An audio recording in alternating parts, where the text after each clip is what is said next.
A very warm welcome to all of you. And continuing from the previous lecture, where we had been discussing about not only Africa, but then we went on to see certain aspects of South Asia, then we went on to see Latin America, and even we went on to see what happened with China. And most importantly, we have also covered certain understanding of how Middle East and Arab also suffered from colonialism. But one very important area which remains is that of Southeast Asia. Very important. Southeast Asia is such an important area where we can see that changes were very much visible. The question arises that how in this time period also there is going to be such a understanding by not only colonial powers but about rest of the Asia also. And it is in this context we have to see that how and where the world is changing itself, the world is bringing the idea, and most importantly, how we are learning. In this context, again, I'm saying Southeast Asia being a very, very different and a very different demography, a very different topography, a very different natural resources. All these things went on to make a lot of difference. It is in this context. Let's see and understand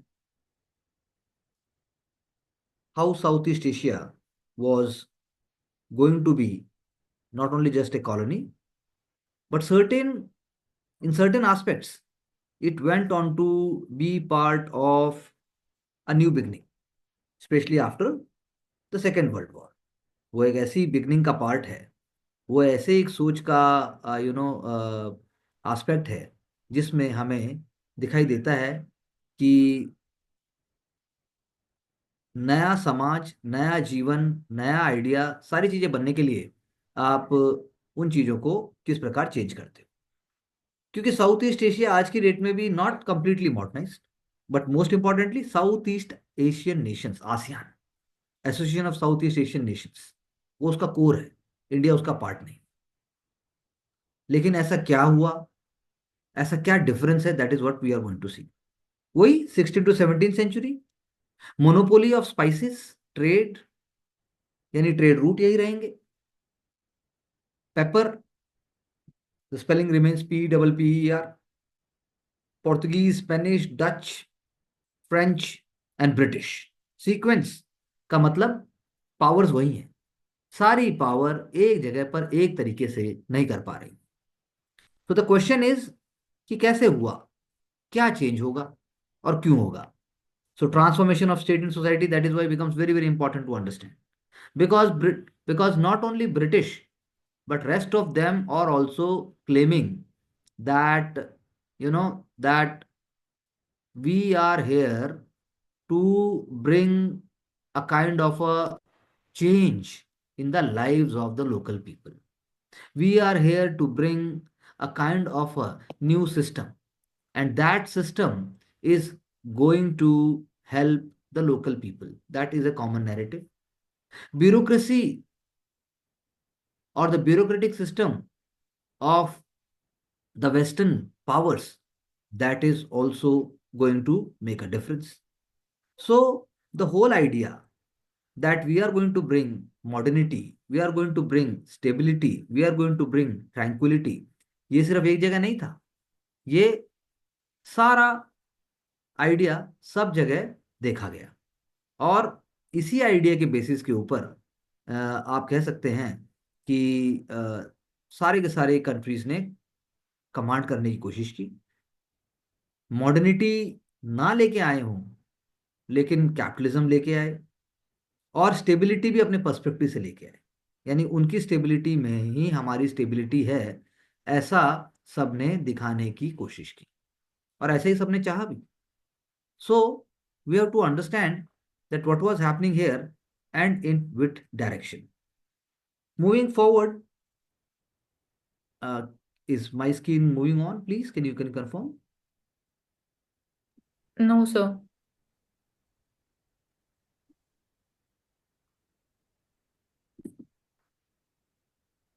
so what we can understand in a different parlance that ऐसा Africa के साथ भी हुआ, उस तरीके से नहीं हुआ, ऐसा इंडिया के साथ भी हुआ, उस तरीके से नहीं हुआ, ऐसा लैटिन अमेरिका के साथ भी हुआ, उस तरीके से नहीं हुआ, ऐसा मिडिल ईस्ट के साथ भी हुआ, उस तरीके से नहीं हुआ, ऐसा साउथ ईस्ट एशिया के साथ भी हुआ, लेकिन उस तरीके से नहीं हुआ। तो तरीका क्या है? तरीका इज द मेथड इज, जहां पर जो हो सकता है, पॉपुलेशन क्या होगी, कल्चरल लेवल क्या होगा, सोसाइटी क्या होगी, उसके हिसाब से आइडियाज लेके आएगा। So here, boundaries will be drawn, villages will be defined, laws will be rewritten along with the mixture of Western and the Indian society.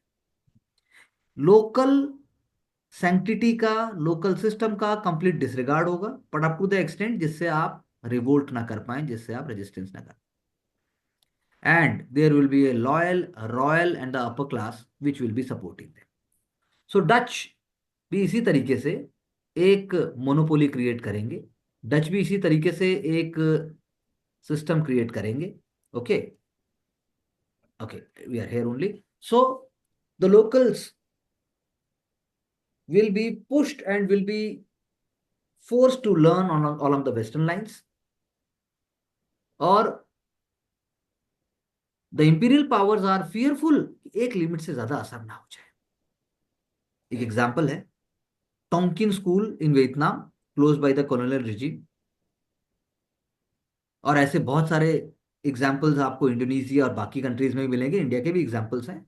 So the broad pattern is same, like in India we had the first modern man Raja Ram Mohan Roy, Pandita Ramabai, Mahadev Govind Ranade.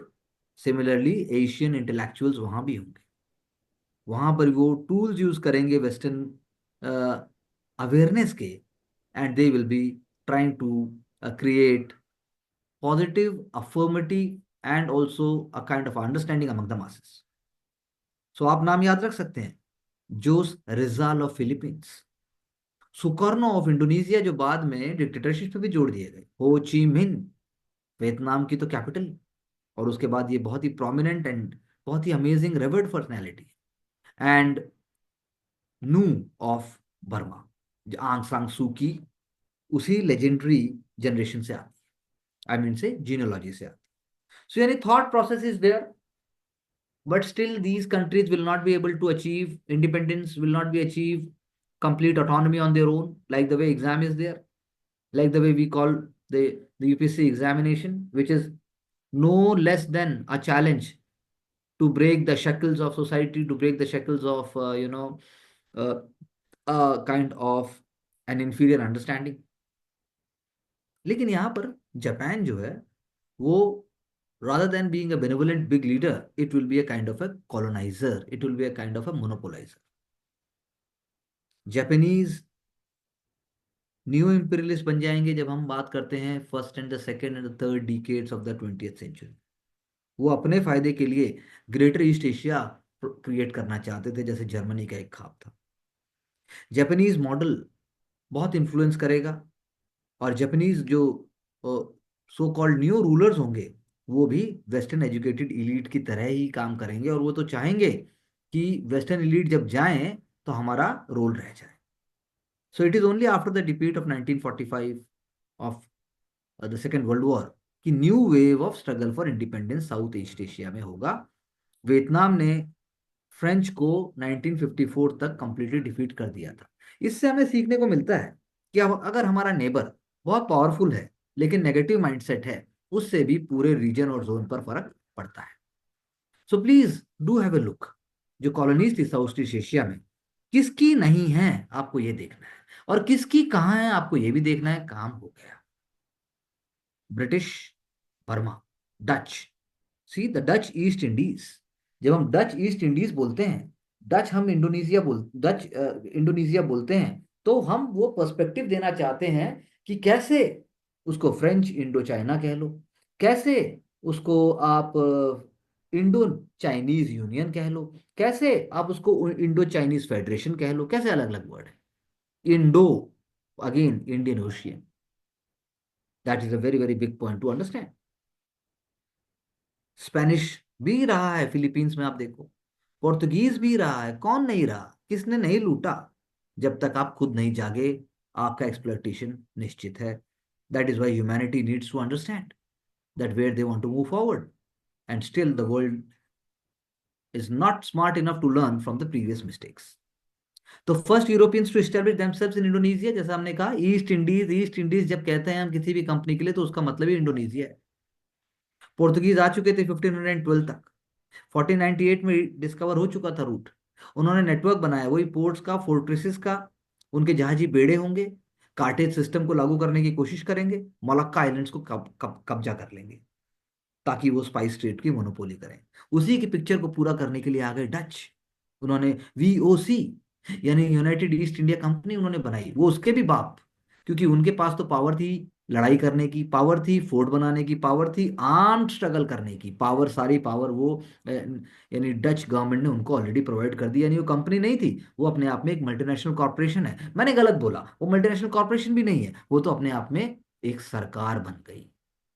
अरे ये तो सोचते कि तुम भी इंसान हो, और जिनकी लंका लगा रहे हो वो भी इंसान है, लेकिन ऐसा कभी सोचा नहीं गया।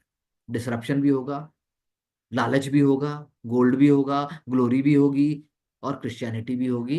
Local environment, local life, local culture, local people, they are secondary to the core. So the Dutch Indo capital, जिसको आप जकार्ता कहते हैं, वहां पर बताविया में बनेगा। वो सेंटर बन गया एशियन ट्रेडिंग नेटवर्क का। इसकी चर्चा हम पुराने एक क्लास में कर चुके हैं, और आपको अपने रिवीजन नोट से पता लग जाएगा। उन्होंने पुर्तगीज को हराया, मोनोपोलीज ले ली, नटबग है, पेपर है, क्लोव्स है, सिनेमन है। इसी में यूपीएससी जब प्रीलिम्स का क्वेश्चन देगा, कोई ऐसी चीज डाल देगा, शुगर केन डाल देगा, कुछ और डाल देगा, जो कि एक्चुअली में उस टाइम पर उस तरीके से नहीं होना चाहिए। So it's very important to micromanage your behaviour and to be completely committed, otherwise forget the goal. क्योंकि बहुत सारी कंपनीज आई, बहुत सारे देश आए, लेकिन सब कोई लॉन्ग रूलर नहीं बने, ये आपको समझना पड़ेगा। तो वीओसी ने नॉन इंडिजिनस कैश क्रॉप्स, जैसा मैंने अभी कहा, coffee, T, cocoa, tobacco, rubber, sugar, opium, ये सब लेके आए। ये क्या है? नॉन इंडिजिनस कैश क्रॉप्स हैं। और जैसा मैंने कहा, फर्स्ट एमएनसी बन गई ये। लेकिन ट्रेड के साथ साथ जब आपको लगता है कि बैठे बैठे काम तो हो ही रहा है, और क्यों ना टैक्स भी लिया जाए, और क्यों ना रेवेन्यू सिस्टम भी प्रॉपर बना दिया जाए, क्यों ना सदियों तक का हिसाब किताब बना दिया जाए। सो इसीलिए उसको फ्रंटियर इंपीरियलिज्म कहा गया, क्योंकि वो इकोनॉमिक इंटरेस्ट पर बेस्ड था। बाकी यूरोपियन कंट्रीज एंड कंपनीज के साथ आपने स्ट्रगल करके, उनको सेकेंडरी प्रूव करके आपने उनको भगा दिया तकरीबन, लेकिन फिर भी उनको अपने साथ रखा जितनी जरूरत है। यानी डिस्क्रिमिनेशन के अंदर एक और डिस्क्रिमिनेशन है, और आपने वर्ल्ड स्पाइसेस को डोमिनेट कर लिया। आप जब डच के ट्रेड रूट्स देखते हैं तो आज आपको लगता है कि डच तो, नीदरलैंड तो मैं घूमने भी नहीं गया। क्या है ये कंट्री, आखिर ऐसा है क्या? ये तो बहुत ही पीसफुल है, इसकी तो बहुत जबरदस्त हेरिटेज है। डच पीपल तो एकदम, मतलब they are the most peaceful people. ये तो किसी वर्ल्ड की कंट्रोवर्शियल या किसी ग्रे एरिया में है ही नहीं। सब अपना काम कर चुके हैं। पोर्ट भी थे, सिटीज भी थी, लोग भी थे, और लोगों के आंसू थे, लेकिन कभी किसी बात के लिए सोचा नहीं गया। अभी भी वहां पर जो है, आप जाएंगे, you will find museums in UK, Germany, and even Netherlands, जहां पर पूरी की पूरी एशियन एंड अफ्रीकन हेरिटेज, बड़े बड़े बिल्डिंग्स और बड़े बड़े हिस्टोरिकल वहाँ टंगी हुई है। यहाँ लोगों को खाने के लाले हैं। So that is why you can't blame the people over here कि पैसे के पीछे क्यों भागते हैं, सिविलाइज क्यों नहीं है, क्योंकि उसके बहुत सारे सोशल, पॉलिटिकल, इकोनॉमिक कॉन्टेक्स्ट। तो we have discuss this trade route previously also. So do have a look कि कैसे डच ब्राजील पहुंच गया, कैसे वेस्ट इंडीज टोबैको पहुंच गया, कैसे नीदरलैंड, न्यू नीदरलैंड बना दिया गया नॉर्थ अमेरिका में। एम्स्टर्डम तो आज भी अपने आप में अमेजिंग है, रॉटरडैम आज भी अपने आप में अमेजिंग है। तो अपने रिसोर्सेज भी बचाए गए। आयरन, कॉपर, फर देखिए कहाँ पहुंच रहा है। सेंट्रल एशिया दप्पी, वीट का आज भी हब है। यूक्रेन वॉर के बावजूद हम कहते हैं वर्ल्ड का one of the largest exports Ukraine से ही हो रहे हैं। तो डेप्थ कितनी है। So how India, for that matter, और फॉर दैट मैटर अफ्रीका, तो पीछे ही रहेंगे। हमें लड़ाई लड़नी पड़ेगी अपने लिए भी, देश के लिए। तो आप देखिए, tea, silk, porcelain, clothes, cinnamon, clove, so it's a wonderful, it's not a map, it's a treasure trove. You must work on it, get back to your own understanding and work accordingly.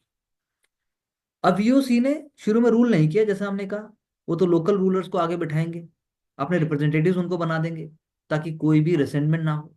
Local tribes को हरा देंगे, slaves को plantation में ले जाएंगे, लेकिन slavery बोल के नहीं, तुम यही काम कर सकते हो। मोलक्कन आइलैंड्स में ऐसा होगा, क्राफ्ट्समैन होंगे, शिप बिल्डिंग होगी, लेकिन कोई न्यू टेक्नोलॉजी नहीं दी जाएगी। ये कोई आज की बात थोड़ी ना। आज हम कहते हैं कि भाई western world must provide technologies, must provide COP, COP 28 में बात होगी, COP 26 में बात होगी, क्यों तो प्रोटोकॉल के बाद बात होगी। आज तक यही फैसला नहीं हुआ है कि पैसे क्यों दें। वो ये बोलते हैं आप पोल्यूशन कर रहे हो, आप खुद पे करो, आपको टेक्नोलॉजी भी हम क्यों दें, हम क्यों दें, क्योंकि ये सब तो हम स्काई से लेके आए थे। So the Dutch colonists, they used indigenous leaders like the way British used indigenous leaders, चाहे फिर वो सिंधियाज हों, चाहे फिर वो बाकी लॉयलिस्ट हों, to do their dirty jobs. And most importantly उसमें वुमेन एंड चिल्ड्रन ने तो सफर किया ही है। इंडिया में भी ऐसा हुआ, बहुत हुआ। ऐसा डच के साथ भी हुआ, नाजायज सिस्टम, जिसके अंदर इंडिजिनस वुमेन बोला जाएगा मेड है, लेकिन वो मेड नहीं है। They are concubines, they are in a kind of a paid I should say paid humiliation है। बच्चों के साथ उनको खरीद भी लिया जाएगा और वो यूरोपियन कॉलोनिस्ट के हाउस होल्ड का एक छोटा पार्ट बन जाएंगे। कुलीज, जो अफ्रीका में भी टर्म हमने बहुत बार पढ़ा, coolies, indigenous, dark skin, low and menial jobs, औकात नहीं। It's a kind of a, आज की डेट में it's a kind of a, what I can say, it is a kind of a abuse, endangered low wage labourers के। Cultivation system 1870s के बाद वो abolish होगा। क्या? हार्श कंडीशंस को अबॉलिश करने का बात किया। अब प्लांटेशंस जो हैं वो प्राइवेट कंपनीज को आउटसोर्स कर दी जाएंगी। तो actually conditions will remain same for the local people, but ऊपर से उसको चेंज करने की बात की जाएगी। लार्ज स्केल प्लांटेशंस होंगे, चाहे वो मॉरिशस हो, चाहे फिर वो फिजी हो, चाहे फिर वो अभी मैंने बताया जैसा आपको Caribbean. So Japanese, Chinese, Malay, Indian people, they will be shipped to, shift to these places in Southeast Asia. आप उसका ज्योग्राफिकल अंडरस्टैंडिंग से मैप, प्रॉपर सिंपल मैप लीजिए, खुद बनाइए, खुद जगह भरिए, और खुद ही आप एक कॉलोनियल रूल का एक बनाकर मैप सबमिट कीजिए। It should be not just map, I mean से एक इलस्ट्रेटेड चार्ट बनाकर आप सबमिट कीजिए। That's an exercise. So technically तो सब फ्री हैं, लेकिन इमोशनली, मेंटली, फिजिकली हिम्मत के साथ कोई फ्री नहीं है। आज की डेट में हम तैयारी के टाइम होना भी नहीं चाहते, लेकिन उस टाइम आप सोचिए वो थे भी नहीं। So the point is that जो भी आज आप चीजें बोलते हैं, फ्रॉड, हर तरह के फ्रॉड, चाहे फिर वो ट्रांसपोर्टेशन फ्रॉड हो, चाहे फिर वो उनकी जिंदगी के साथ फ्रॉड हो, चाहे उनकी शादी के साथ फ्रॉड हो, सब फ्रॉड चल रहे हैं। वही आपको स्वीकार करने पड़ेंगे, क्योंकि हिम्मत नहीं है, सोच ही नहीं है कि आप कुछ सोच सको। प्लांटेशन ओनर्स वही जज हैं, वही जूरी हैं, वही तीन खटिया सिस्टम है, वही मोतिहारी है, वही गांधी जी हैं। और ऐसा चलते चला जाए। यानी कि जो यूएस में अफ्रीकन स्लेव्स के साथ हो रहा है, जो ब्राजील में हो रहा है, जो इंडिया में हो रहा है, वही साउथ ईस्ट एशिया में भी हो रहा है। बहुत सारे छोटे छोटे एरियाज फिर भी इंडिपेंडेंट रहेंगे जो रेजिस्टेंस हैं।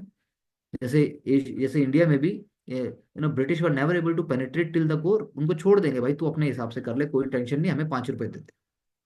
अके, बाली, लॉम्बॉक, बोर्नियो, ये सारे एरिया ऐसे रहेंगे जहां से आपको पायरेसी भी होगी, सीरीज ऑफ डिस्टरबेंसेस भी चलती रहेंगी, लेकिन उनके रूल को कोई प्रॉब्लम नहीं हो।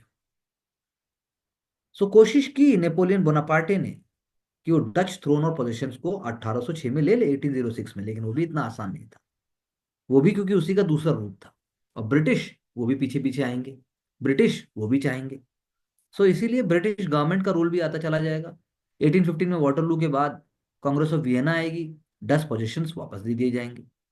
एक एंग्लो डच ट्रीटी भी साइन होगी, भाई आप भी पावरफुल हो, हम भी हैं, इसलिए चुपचाप बैठ के ब्रिटिश जो है वो सिंगापुर ले लेगा। इंडिया से ही जो है गवर्नर जनरल वहां भेजे जाएंगे। आपको ये पता होना चाहिए कि उस टाइम 1813 यानी कि मुझे कहना चाहिए 1830 से 1823, यानी कि विलियम बेंटिक से पहले कौन इंडिया में गवर्नर जनरल था? अगर आपको नाम अचानक से याद नहीं आता, we are on a poor track. Hastings होने चाहिए। सो आप सिंगापुर ले लेंगे, और उसके बदले में आप उनको मलय पेनिनसुला और बाकी एरियाज दे देंगे। तो यानी मॉडर्न बॉर्डर जो है मलेशिया और इंडोनेशिया के बीच में, उसकी रूट्स भी ब्रिटिश ने डाली थी। जब मैं सिंगापुर गया था, तो मैंने वहां पर सुभाष चंद्र बोस जी, ऑनरेबल, जो हमारे लीडर रहे हैं और जो एक रोल मॉडल हैं, मैंने वो जगह भी देखी कि उनका जो मॉन्यूमेंट कहाँ पे लगाया गया है। बाकी तो मुझे कुछ अजीब सा, मैं बहुत एक्साइटेड था, मुझे लगता था मैं इंडियंस को देख रहा हूँ, लेकिन Indians were not so excited. वहाँ पे लिटिल इंडिया करके भी एक जगह है। और अब तो चीज़ें और बिल्कुल बदल चुकी हैं। सो Singapore became modern, became so advanced because of so many other things. उसमें चाइनीज भी है, उसमें इंडियंस भी हैं, लेकिन वहां पर एक जमाने में थूकना भी मना था, वहां पे च्युइंगम भी मना था, बैन था। That's what we are. और पूरा का पूरा सिंगापुर, जैसे अभी गुकेश का जो चेस चैंपियनशिप वो भी सिंगापुर में है, तो हर जगह के अपने प्लस हैं, अपने माइनस हैं। सो डच ने लाखों लड़ाइयाँ लड़ी, बहुत सारे वॉर्स होंगे, कन्क्वेस्ट होंगे, उसकी कॉस्ट लोग देंगे। तो आप कह सकते हैं कि इस तरह का सिस्टम चलता चला जाएगा। सो ये जो कल्टीवेशन है, that was the core over there. जो आज भी हमारा ऑयल इंपोर्ट है वो भी साउथ ईस्ट एशिया पे डिपेंडेंट है।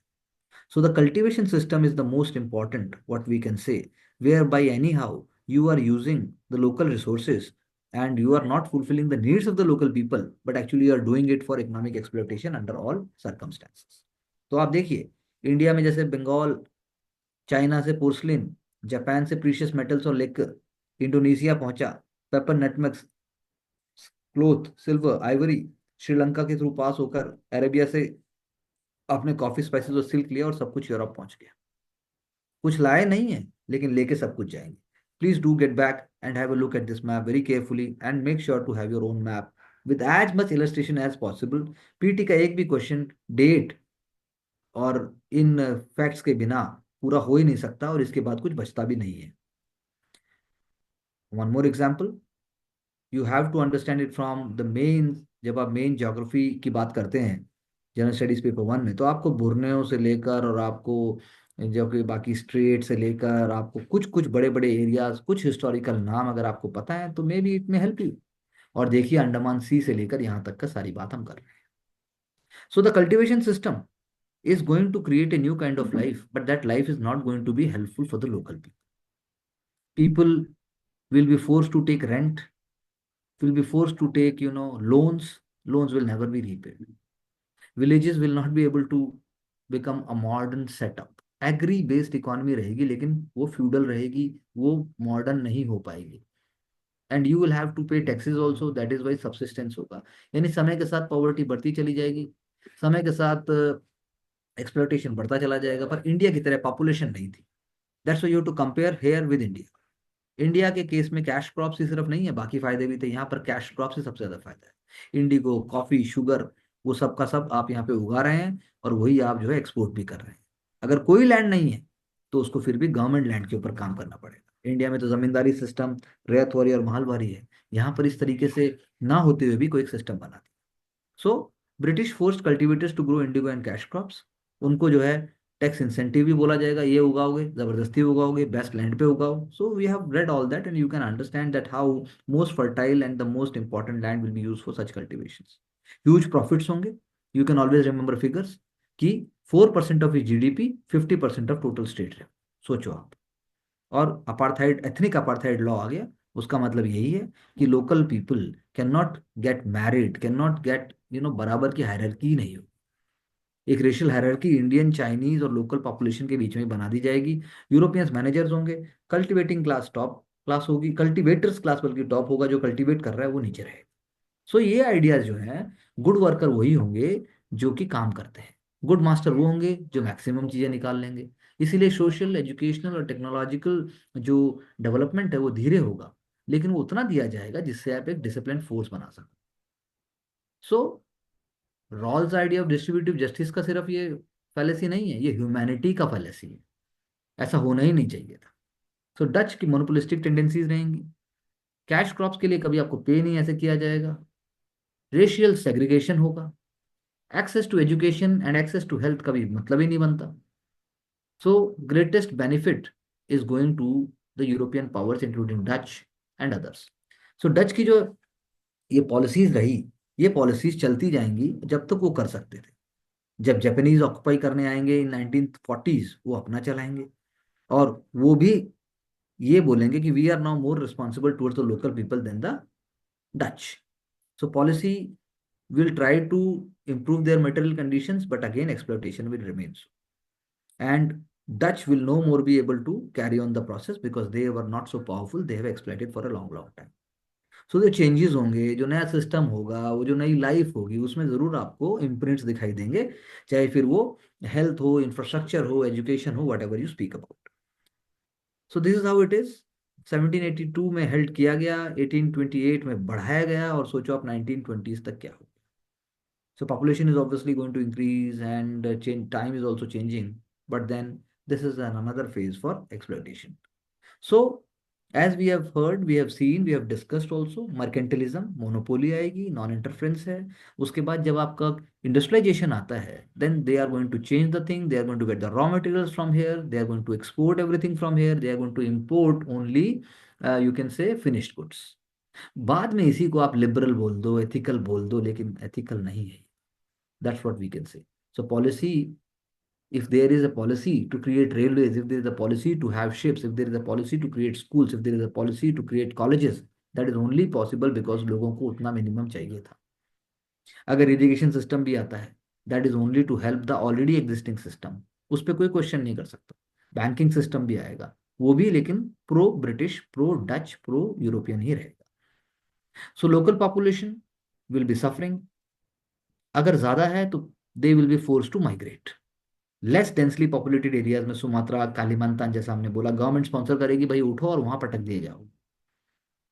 सो population is going to increase, but then population will be living in miserable conditions only. So this is how it is. You can see in the Second World War time period what is happening.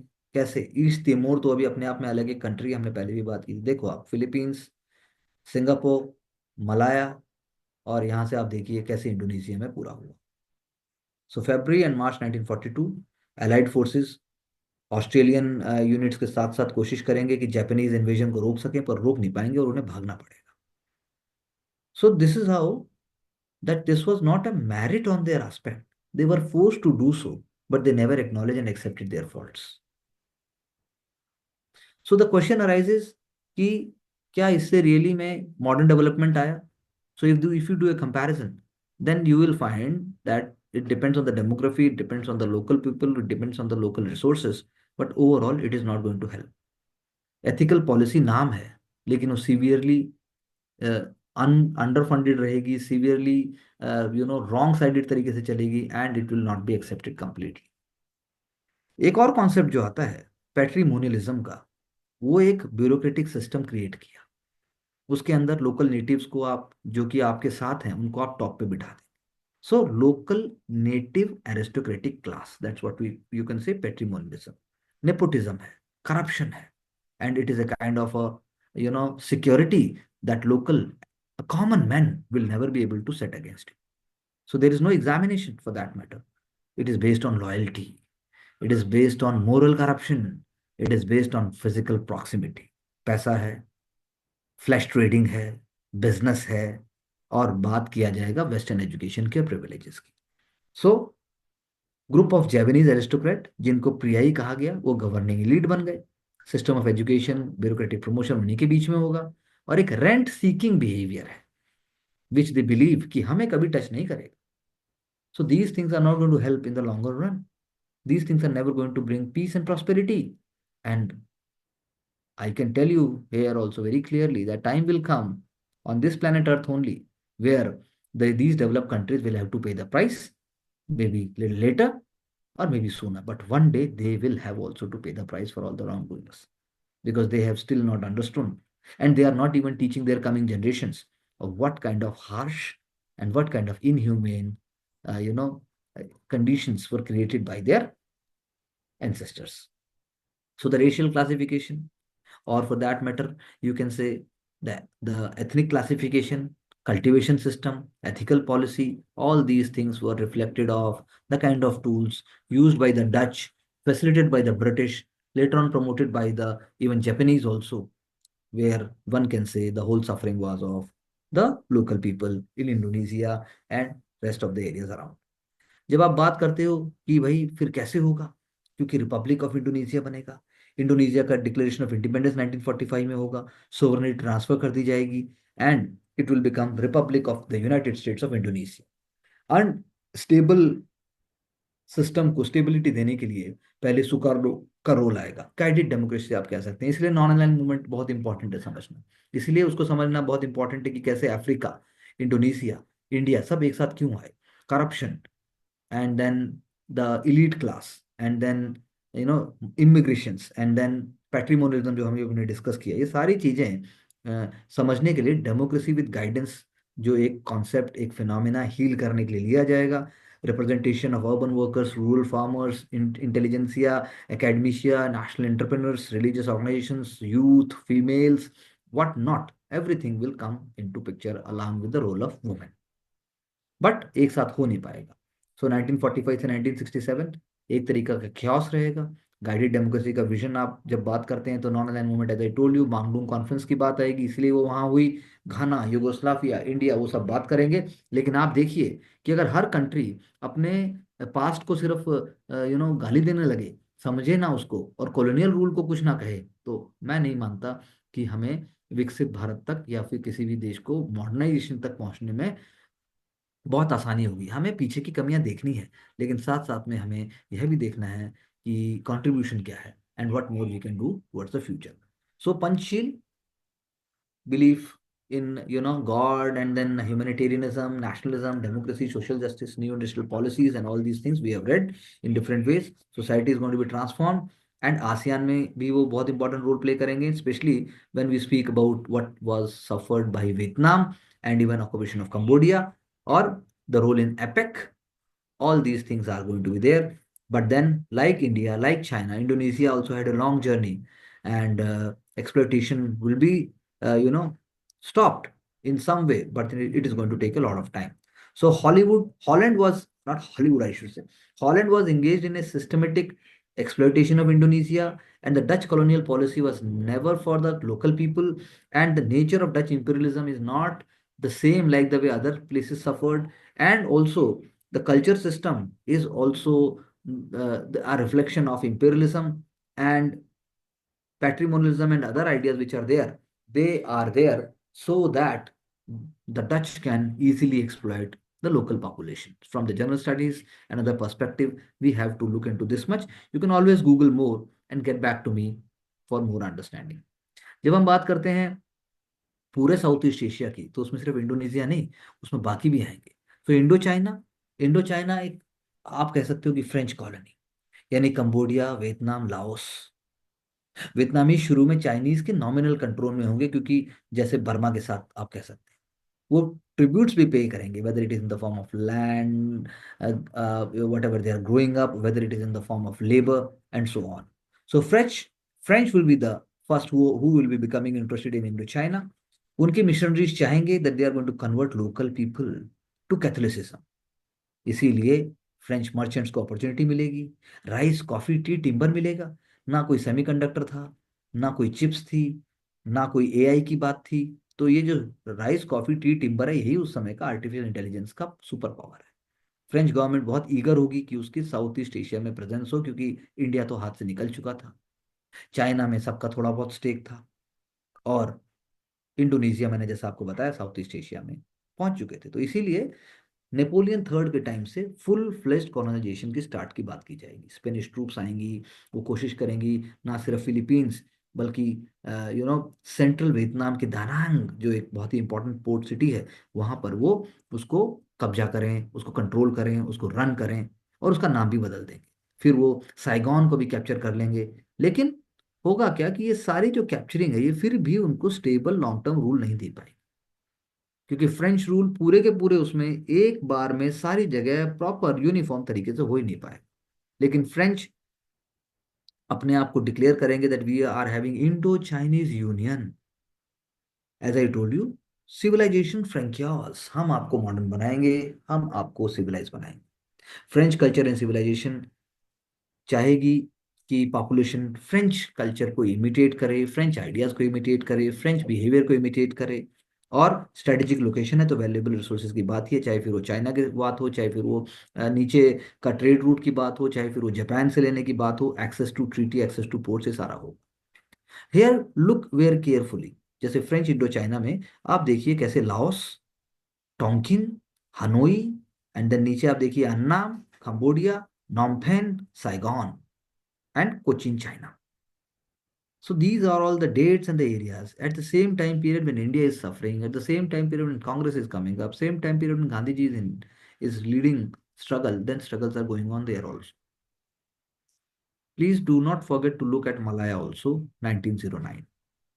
You can always get back. So the policy of indefinite stay, what it means, उन्होंने बोला भाई हम तो हमेशा के लिए रहेंगे, क्योंकि हमें कोई एफर्ट ही नहीं कर रहे हैं कि लोकल पीपल सेल्फ सफिशिएंट हो जाए, लोकल पीपल को हायर एजुकेशन मिले, लोकल पीपल को फ्री ट्रेड का फायदा मिले, लोकल पीपल को पार्टिसिपेशन मिले, लोकल पीपल का पॉलिटिकल अवेयरनेस हो। इसीलिए हम तो यू नो हमें कुछ जाना ही नहीं है, कोई एग्जिट स्ट्रेटजी नहीं।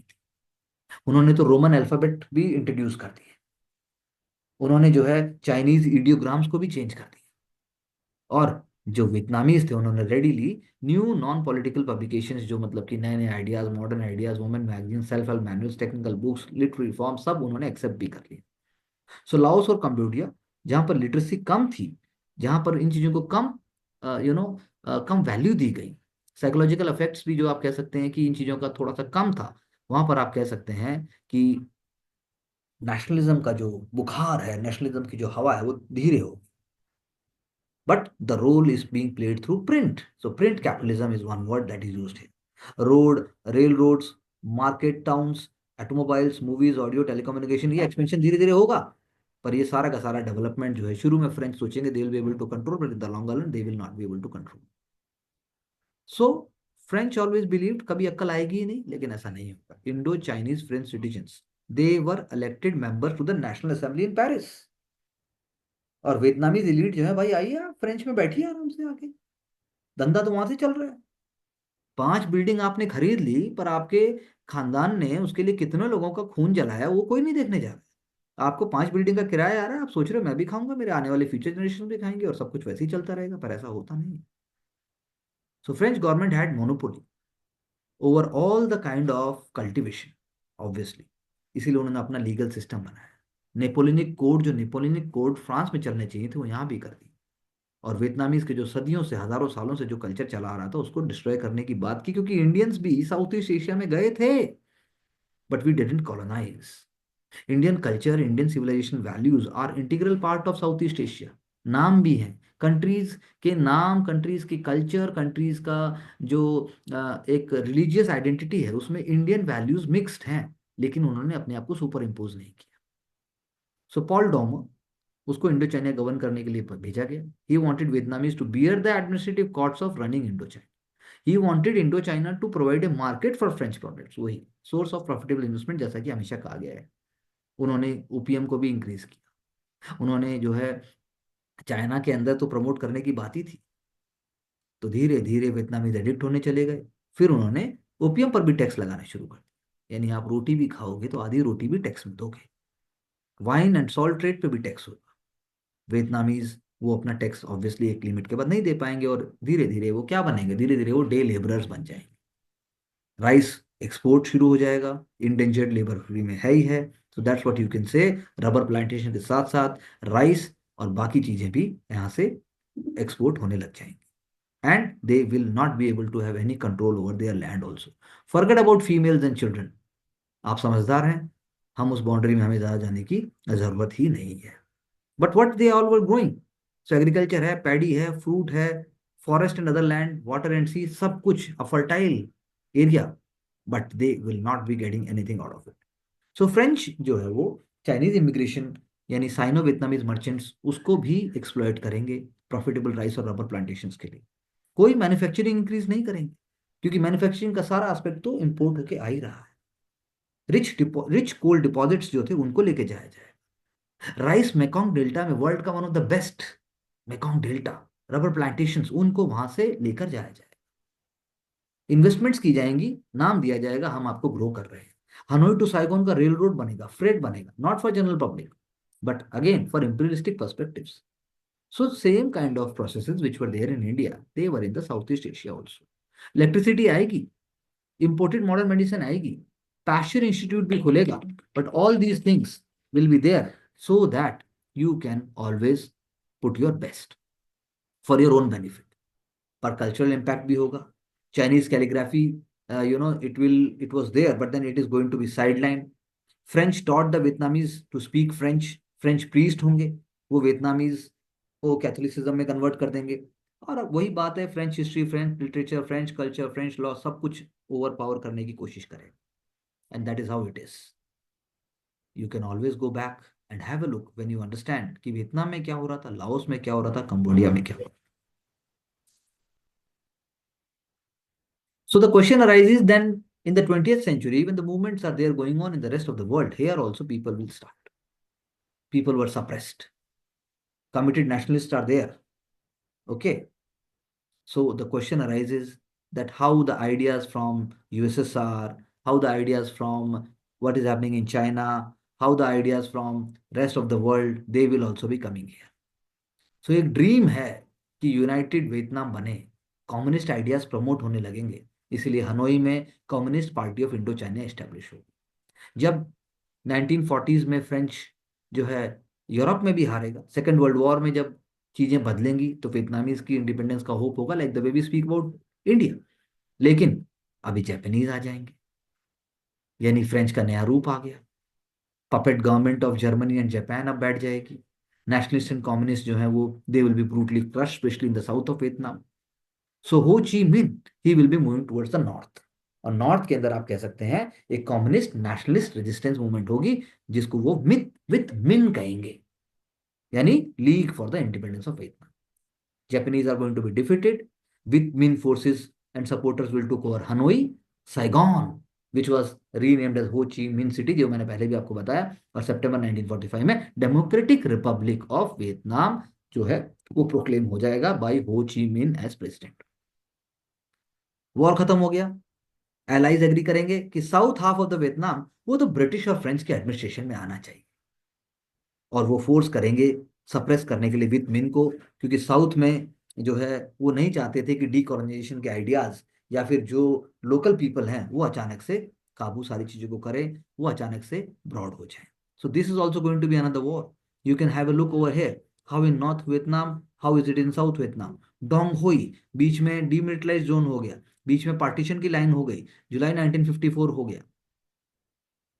और ऐसा कुछ नहीं है, इसमें तो यूएस भी अपनी नाक घुसाएगा और उसको वो कोल्ड वॉर का एक बड़ा जामा पहनाकर लास्ट में उसको पीछे भी हटना पड़ेगा, मुंह की भी खानी पड़ेगी, and finally Vietnam will be completely, you can से, मॉडर्न प्रॉस्पेरस इंडस्ट्रियल नेशन की तरफ मूव करने में आगे बढ़ने पड़ेगा। और अभी भी हम कह सकते हैं it has been doing really well, especially in the given times. So इसीलिए पहले फ्रेंच हैं, फिर जापानीज हैं, और उसके बाद हो ची मिन साहब के होते हुए भी पूरा वियतनाम एक नहीं हो पाएगा, होल वियतनाम के लिए बहुत स्ट्रगल करना पड़ेगा, और फ्रेंच फाइनली जो है डिफीट हो जाएंगे दिन बिन फू में 1954 में। सो वियतमिन सक्सेसफुल हुए, guerrilla tactics, massive support from the Vietnamese people, and French were suffering from the second world war impacts. लेकिन उसके बाद भी जिनेवा एग्रीमेंट ऑफ 1954, लाओस और कंबोडिया जो इंडिपेंडेंट हो जाएंगे, वियतनाम को परमानेंट टेम्पररी, जैसा मैंने कहा, टू स्टेट्स में 17 पैरेलल के हिसाब से डिवाइड कर दिया जाएगा। नॉर्थ में हो ची मिन, साउथ में सेपरेट गवर्नमेंट होगी, और बाद में इलेक्शंस करने की बात की गई 1956 में, जो कि यूनाइटेड करने की बात थी। लेकिन अब यहां पर यूएस भी घुस जाएगा। वो चाहते थे कि कोल्ड वॉर के टाइम पीरियड में वहां पे कम्युनिज्म क्यों स्प्रेड हो, इसका मतलब अगर कम्युनिज्म कुछ कह रहा है तो वो लोकल पीपल नहीं कह रहे हैं, और इस तरह की बातें होंगी। इस तरह हम कह सकते हैं कि जो कम्युनिस्ट नॉर्थ वियतनाम था वो एक लॉन्ग कॉन्फ्लिक्ट में घुस जाएगा साउथ वियतनाम में, क्योंकि साउथ वियतनाम को सपोर्ट मिलेगा यूएस का, और वो चाहेगा कि वो हमें उसको ओवरपावर कर ले, ना कि नॉर्थ साउथ को ओवरपावर करे। सो हर तरह के लोग हैं, वो अपने आप को नेशनलिस्ट कहेंगे और एंटी कम्युनिस्ट कहेंगे, कम्युनिस्ट अपने आप को नेशनलिस्ट कहेंगे, और वो साउथ के बातों को नहीं मानेंगे। सो इसीलिए इलेक्शंस तो होंगे नहीं, शैम चीजें होंगी, और यूएस से जो है स्प्रेड ऑफ कम्युनिज्म की जो बात होती है डोमिनो थ्योरी की, ये भी अगर यहाँ आ गया तो इसका मतलब बाकी जगह भी कम्युनिज्म फैल जाएगा। इस माइंडसेट से द सोल सुपर पावर जो यूएस बाद में बन जाता है वो फिर भी गलतियां करेगा, और हनोई को जब यूएसएसआर और चाइना से एड मिलनी शुरू होगी, socialist policies of industrialization and collectivization of agriculture जब शुरू होता है, तो यूएस प्रेसिडेंट वो चाहेंगे कि अब हमारा टाइम भी आ गया है, हमें भी कुछ करना पड़ेगा, and they will provide military presence in South Vietnam. और इससे एक डिफरेंट काइंड का आइडिया शुरू हो जाएगा, जैसा कि आप कोरिया के साथ देखते हैं, South Korea north. So conflict will be starting, communist guerrillas they will be launching attacks including US military installations in South Vietnam. So US support करता रहेगा, स्ट्राइक्स भी होंगी, हर हरकत की जाएगी, लेकिन finally you can say Vietnam will be able to get independent, north जो है साउथ पर विजय पाएगा। एक बहुत ही लॉन्ग ड्रॉन प्रोसेस है। You can go and watch some beautiful documentaries on the same, and you will understand कि कौन सा ऐसा इंडिजिनस तरीका था जो उन्होंने नहीं अपनाया। 1973 में यूएस ट्रूप्स वहां से चली जाएंगी। 1975 में कम्युनिस्ट जो है वो साइगॉन को कंट्रोल कर लेंगे, और जैसा मैंने कहा उसको हो ची मिन सिटी का नाम दे देंगे। So American policy will not be able to stop the real aspirations of the people. और जो पोल पॉट और खमेर रू का रिजीम है, just go and Google, you will find this was one of the most horrific rules ever in the rest of the world. So this is how it is. Please do have a look कि क्या क्या US ने नहीं किया, लेकिन फिर भी south Vietnam को वो नॉर्थ से जुड़ने से नहीं रोक पाया। This is an answer for rest of the world also, जहां पर लोकल एस्पिरेशंस को दबाना नेक्स्ट टू इम्पॉसिबल है, especially in the 21st century. तो this is how it is again. Can you see, can you see कहाँ कहाँ से Japan से लेकर और बाकी सिटीज और बाकी साइड से भी लेकर सारी चीजें की, लेकिन फिर भी आप कह सकते हैं कि कम्युनिस्ट का जो सप्लाई थी वो it was based on resilience, it was based on good faith, it was based on complete sacrifice, it was based on complete commitment. और इसी माइंडसेट से यूपीएससी भी निकलता है। इसके बिना साउथ वियतनाम बनने में आपको देर नहीं लगेगी।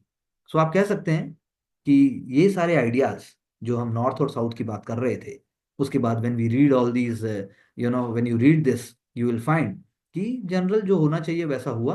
वियतनामीज की फॉरेन पॉलिसी जो है वो बाद में आइडियाज को प्रमोट करेगी जो उनके लिए फेवरेबल होंगे, अलायंसेज वो बनाएगी जो उनके लिए लॉन्ग टर्म में फेवरेबल होंगे। खमेर रू ये बहुत ही anti people anti humanity regime होते थे, ये मैं मेरा ऐसा कहना है। और बाद में कंप्लीटली इन लोगों इनको फिनिश होना ही पड़ेगा। कंबोडिया में भी ऐसा ही हुआ, लेकिन फिर भी जो लाखों लाखों लोग, लाखों बच्चे, महिलाएं और जो सिविलाइजेशन का जो सर्वनाश हुआ, उसका कोई भी आप खामियाजा किसी भी तरीके से पूरा नहीं कर सकते। So that is how it is. Even in Philippines, when you see, then Philippines also suffered in certain ways. And this is also important to understand. You can just Google again and find कि आखिर Philippines के अंदर इससे अलग क्या हुआ. So that's how it is. You go and have a look once more so that we can, appreciate the correct understanding. So Divya, first you can tell and share, and then later on Mansi, that how do you see your understanding, and please do fill up the forms and submit it to the same. Thank you. Sir single agenda देख सकते हैं कि कुछ भी profit के लिए सब जगह पर साउथ एशिया हो, इंडिया हो, या फिर जो अदर कंट्रीज है, चाइना हो, सब जगह पर वही पॉलिसीज फॉलो की जा रही है अलग अलग तरह से कंट्रीज के द्वारा।